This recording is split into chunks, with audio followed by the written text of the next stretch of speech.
Finance ബില്ലിൽ ഇത് കൊണ്ടുവന്നാൽ അതിന്റെ സാങ്കേതികത്വമൊക്കെ നിങ്ങൾ എല്ലാവരും ഇവിടെ ചർച്ച ചെയ്ത കാര്യമാണ്. അപ്പോൾ അങ്ങനെ ഒരു കുടുക്കിൽ പെട്ട് കഴിഞ്ഞാൽ പിന്നെ UDF-നകത്ത് ചർച്ച ചെയ്തിട്ടെന്തോ, LDF ചർച്ച ചെയ്താലെന്തോ, അല്ല പിന്നെ ക്യാബിനറ്റ് ചർച്ച ചെയ്താലെന്തുവാ? കാരണം ഇത് ചർച്ച ചെയ്ത് കഴിയുമ്പോൾ അവർക്ക് കോടതിയിൽ പോകാനുള്ള ഗ്രൗണ്ടായില്ലേ. ബെക്കാടി കമ്പനി എന്നൊക്കെ പറഞ്ഞാൽ സുപ്രീം കോടതിയിൽ മിനിറ്റിന് ലക്ഷങ്ങൾ വാങ്ങിക്കുന്നവരെ നിർത്താൻ പറ്റില്ലേ? കാരണം അവര് കർണാടക കേന്ദ്രമാക്കി പ്രവർത്തിക്കുന്ന ലോകത്തെ തന്നെ ഏറ്റവും പ്രധാനപ്പെട്ട മദ്യ കമ്പനിയല്ലേ. അവര് 3 വർഷവും 5 മാസവും TP രാമകൃഷ്ണന്റെയും MV ഗോവിന്ദൻ മാഷിന്റെയും MB രാജേഷിന്റെയും മുമ്പിൽ വരാന്തകൾ കയറി ഇത്രയും വലിയ കമ്പനി നടന്നിട്ട് അതിൽ വീണോ? ആ പ്രലോഭനത്തിൽ വീണോ? അല്ലേ? ശ്രീലങ്കയിൽ ചെന്ന് അവിടെ രാവണന്റെ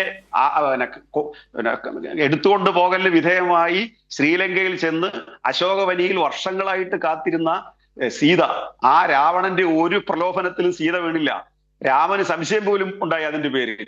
ലോകത്തെ ഏറ്റവും വലിയ സമ്പന്നനായ രാവണന്റെ പ്രതാപ ഐശ്വര്യങ്ങൾക്ക് നടുവിൽ അശോകവനിയിൽ ഇരുന്നിട്ട് സീത എപ്രകാരമാണോ രാവണന്റെ പ്രലോഭനത്തിൽ വശംവദയാകാതിരുന്നത്, അതുപോലെ 3.5 വർഷക്കാലം കേരളത്തിലെ LDF ഗവൺമെന്റിന്റെ മുമ്പിൽ ഇത്തരം അപേക്ഷകളുമായിട്ട് ചുറ്റി നടന്നിട്ട് അതിന് വശംവദരായിരുന്ന ഇടതുപക്ഷത്തെ നോക്കി പറയുകയാണ്, അവര് ചട്ടം തീരുമാനിച്ചത് കൊണ്ടാണ് ഞാൻ ഇത് നടപ്പിലാക്കുന്നത് എന്ന് പറഞ്ഞാൽ, ഇനി ഒരു തർക്കത്തിന് വേണ്ടി ഞാൻ ചോദിക്കട്ടെ ശ്രീ ശരചന്ദ്ര, ഈ ചട്ടം LDF തീരുമാനിച്ചാൽ LDF-നെതിരായിട്ടല്ലേ ഇവർ ജനവിധി സമ്പാദിച്ചത്?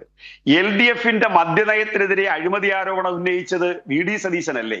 MB രാജേഷിന് എത്ര കിട്ടി, MV ഗോവിന്ദൻ മാഷിന് എത്ര കിട്ടി എന്ന് ചോദിച്ചത് VD സതീശനല്ലേ?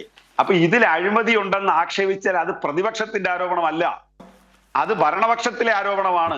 ഭരണപക്ഷത്തിന്റെ ആരോപണമല്ല, VD സതീശന്റെ തന്നെ ആരോപണമാണ്. അപ്പൊ ഇതിനകത്ത് ഉത്തരം പറയേണ്ടി വരുന്നത് എത്രമാത്രം വരുന്നു എന്നുള്ളത് കൂടെ കാണണം.